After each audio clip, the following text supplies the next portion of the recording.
I am Carrie Campbell. I am the business growth and lead coaching guru with the Dog Gurus. Susan is here with us, our co-founder, Susan Briggs. And if you are not familiar with the Dog Gurus, sorry, I lost my notes. Susan, help. We help pet care businesses launch, grow, and profit. There we go. Yeah. We offer staff training as well as business consulting programs.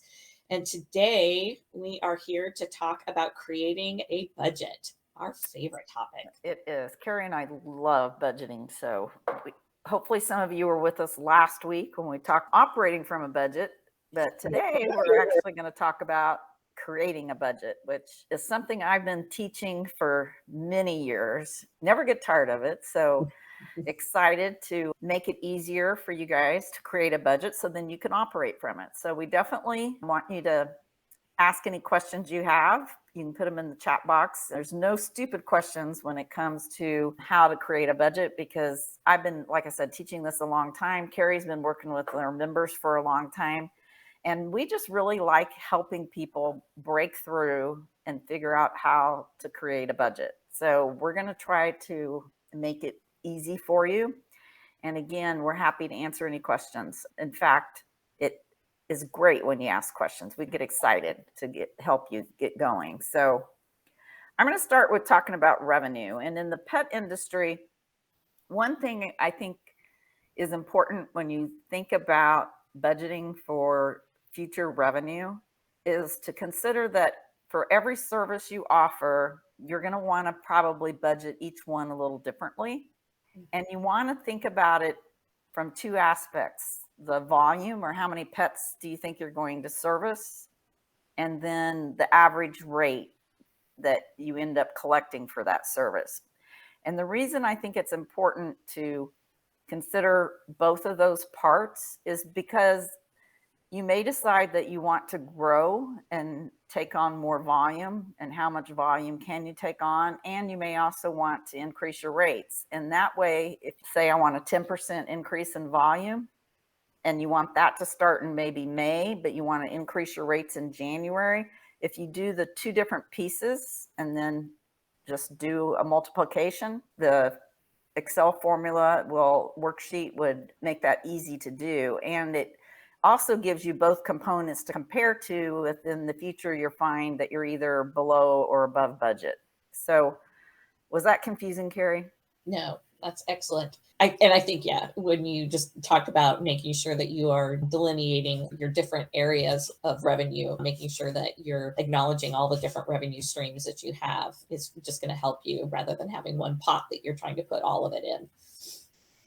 Yeah. And I think one thing, if you have a lot of different revenue streams, look at the top 5 or 6. We have a template that's set up to look at your top 3, and then maybe your second tier 3. And then some of them I wouldn't necessarily even break in between volume and rates. But if you're doing lodging, daycare, grooming, training, then I would get down to that level of detail, because again, the value of the budget is you're setting this revenue plan and overall goal for your business. And in the future, if you're not meeting it, you need to understand, is it because you don't have the volume that you wanted, or is your average rate not what you forecasted and based your budget on?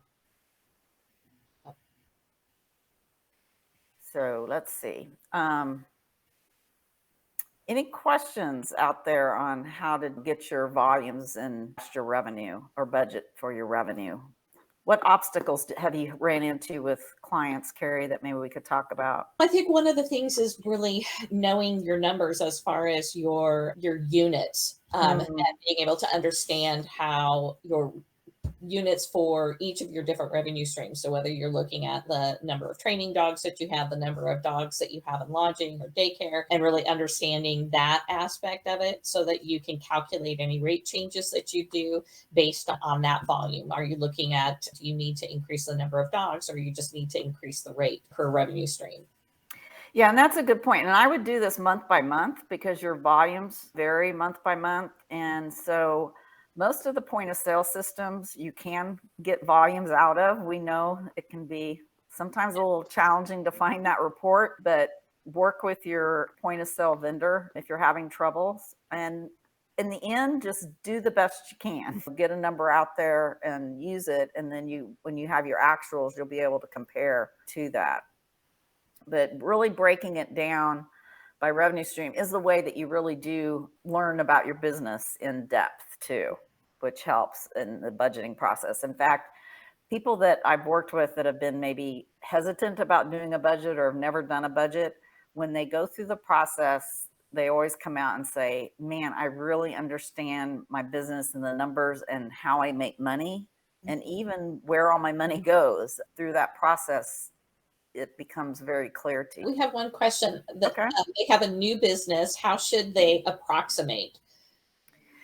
Yeah, it's a little more challenging for a new business. So you're going to have to think about what is your capacity as far as, let's use lodging as an example. Let's say you have 20 enclosures. What you'll have to do is, I would probably, for a new business, focus on an occupancy rate by month and start out very low for the first month, like maybe 10%, and then grow your occupancy over time. And also considering peak periods when people may increase lodging or the holidays or the summer months, but you'll never probably ever run 100% occupancy for a whole month in any service. That would be very rare. So, average overall in our industry is lodging runs 50 to 60% occupancy. This year, it may be running a little higher for people, but you probably with a new business won't get there. If you ended the year at 35%, that might be really good starting with that. And then I would do the same thing for my other key services. And then you're going to have to do an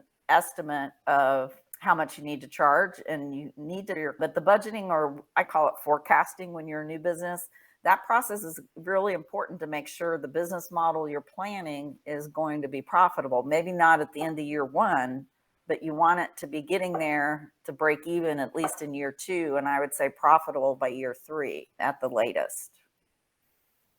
That's a good point. Should somebody take into consideration what their market is looking like right now? Is it saturated on the daycare side, but maybe there are several places that are booked out for lodging? Yeah, I definitely think so. When you're considering how much capacity to build in for your different services, yeah, if there's a need for lodging in your area, maybe have a little more of that, or have some flexible lodging areas that maybe off-peak lodging times you can use for enrichment daycare or some dog training or some other purpose. Here's another question. If you have a facility that has lodging during those peak times, but they also have daycare, if the lodging dogs have to go into daycare, how do you account for that? It depends on how you charge. If you charge the daycare as an extra activity, then when I would budget my lodging, I would budget for my enclosures as one line item. And then I would budget activities that would maybe include the daycare. And we know a lot of people do nature walks or cuddles and pats. I would do activities as a separate budget line item. And the reason I would do that is if you increase the quantity of your lodging, you will probably also want to increase the quantity of the activities you sell. And that's another reason why, focusing on them separately can be good. Let's say you aren't going to increase the quantity of lodging because you were totally full, then the only increase I might have on activities would be, I'm going to put some commission-based incentives for my sales team to increase that, or I may do rate increases. Okay. Yeah, that's a great point, that for lodging, I would be budgeting the activities separately. And I know the other thing people sometimes get into is I charge differently. I might have luxury suites, and then I might have regular enclosures or a couple of different pricing. So what is my average rate? I would just do a calculation based on your actuals now. Maybe look at the past 3 months and say, okay, this was my total revenue for lodging, and this is how many dog nights I had for all of those periods. What was my average rate? Okay. And use that then for your future average rate. Unless you're going to be increasing rates, which we would recommend you probably do, then you might want to say, I'm going to increase it 10% in whichever month I think is appropriate for my business. Do you recommend doing annual increases? I would raise at least one rate every year for your business. And if you're not making money, you probably need to raise more than one, and you might have to do it more than once a year. I know that we've had clients that did 2 rate increases, maybe even some of them this year, but definitely last year as labor costs and everything started going. You can do multiple rate increases. I know people get a little concerned because of inflation and what that impact will be to your clients. And that's where you have to see, are the phones ringing? Are you getting reservations? But the bottom line is you need to make money to keep your business open. You're either going to have to increase revenue or decrease expenses to do that. So let's talk about expenses. Yes, expenses. Well, Yes, I like to talk about the big 3. The big 3 are the ones that I would go into and spend more time on in the budgeting process. And that would be your payroll, your marketing plan and expenses, and your facility cost.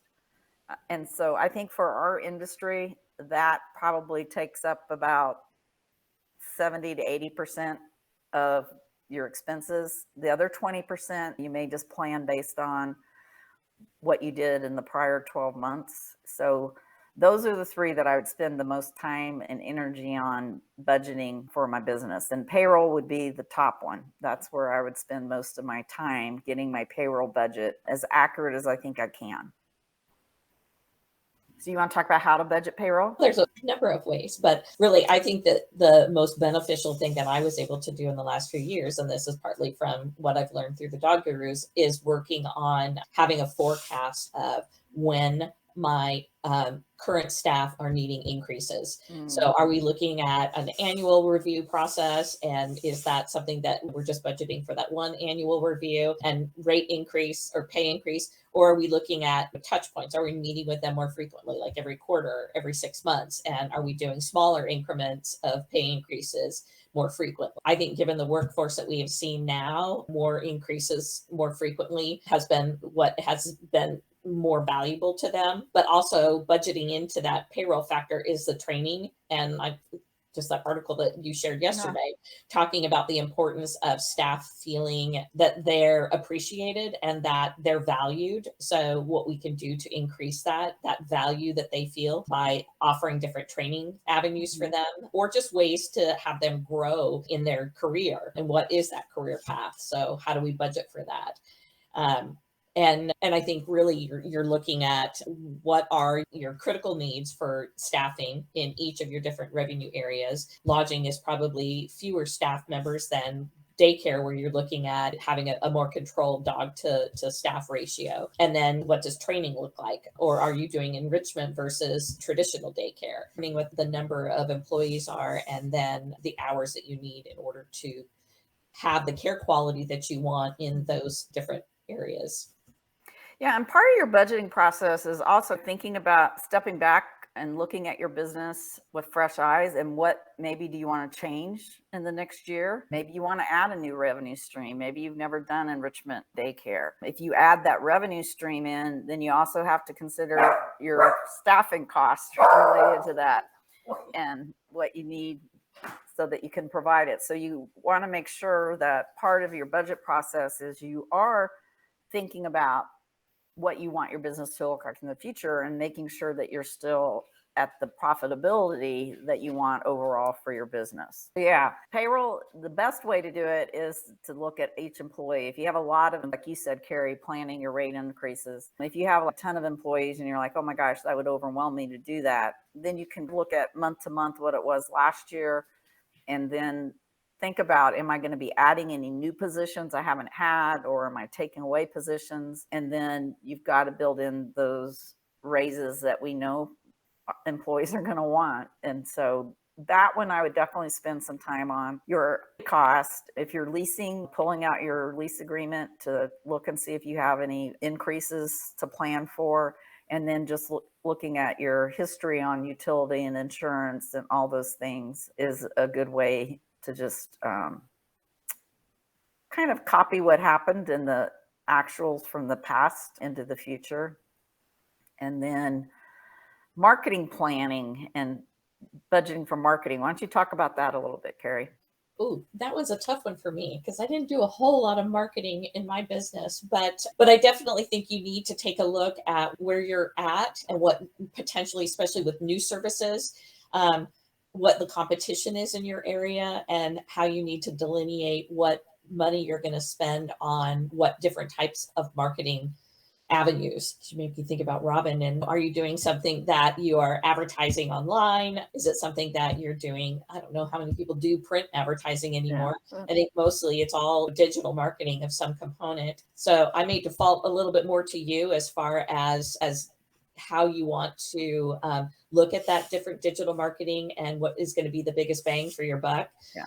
Um, Yeah, Robin would be saying you need to have KPIs and measuring your effectiveness of your marketing. But I think it's really important to set a budget, and because I think marketing is where vendors will come and try to convince you that what they have is going to be the greatest thing in marketing since sliced bread. And it's easy to get talked into something that maybe you don't want to do. And so I know for me, I would say, this is great. I'll evaluate it for next year's marketing budget just to give me some space to think about, is this something I really wanted to do? And again, it depends on your business. If I know you had a waiting list, so why are you marketing? But what you may be doing are special events in the community. If you really give back to the community, including, to me, that's a part of marketing. I just think we can spend a lot of dollars there, and thinking about doing a budget is a great time to review how you are spending your marketing and advertising dollars and determining if you're getting the bang for the buck. And if you don't know, then it's the time to also think about how are you going to measure success of different marketing and advertising efforts. But the real reason I love putting a budget together is that it's okay, here's my plan. Here's what my total revenue looks like. Here's what my total expenses look like. So this is my bottom line profit and pay for myself. And am I happy with that? And if you're not happy, what happens, Carrie? you end up not paying yourself. And we don't like that, do we? So what I would say is we've got to change our plan now during the budget process. And so you may need to say, okay, what happens if I increase daycare by $1? And it's amazing what $1 can do across all the volume you have for a whole year that could then maybe bring you into profits. So that's why I like the budget process. It's kind of like playing with Monopoly money. It's not yours yet. And so if you don't like the way things are looking, you can change the plan before it happens versus reacting when you're saying, I don't have any money. So that's one reason I like the budget process. We talked a little bit about this last week when we were talking about operating from a budget. But one of the things you can do without doing a rate increase is to either remove or change your discounts. And that's another thing to really look at in the budgeting process, because in a time right now where things are costing a lot more, and I think everybody, client is or consumer, is looking at how they're spending the extra dollars that they have. For my case, we were more of a luxury service because we were only daycare. So if people had to travel, they were using a different facility or an in-home caregiver. When you're looking at how people are spending that kind of luxury, is that something that they can still afford? And so when we were looking at, without having to do a big rate increase, could we just say we're not changing our daily rate? It's the same, but we could just no longer offer discounts to that daily rate. And that was something that they seem to be able to swallow much easier in an era right now where we're just seeing so much inflation and higher prices. That was a way that we were able to increase our revenue, but we weren't increasing our prices. So. That's a fabulous point. And I do think that as part of the budget process, if you do look at what your average rate is and compare that to like your published rate, that's where you see the impact of your discounts. And that can be eye-opening. So yeah, that's a great thing to do in the budget process. We're big believers in budget. We could go on and talk about this for a long time, but one thing we do want to share is right now we have a special budget toolkit offer that we do just once a year in the fall. It includes an Excel template that's built for the pet care services industry, and it has examples that are for pet care. And then we also have a guide for you as well as videos to walk you through the process. And so we walk you through planning and getting ready to actually put the numbers into the Excel template. And so it's a great way that if you're like, this is the first time I've done budgeting, I'd like some help, you can get a budget done in 60 days. And budgeting is not something that we feel like you should plan to get done in a week. Break it up into little parts, and we do that for you as part of the toolkit. And then you can do this. We've had a lot of members that successfully have used our toolkit and have done a budget for the first time and are really excited about it. So if you're serious about setting a budget for your business next year, we invite you to check out the toolkit and see if that would be something that would help you.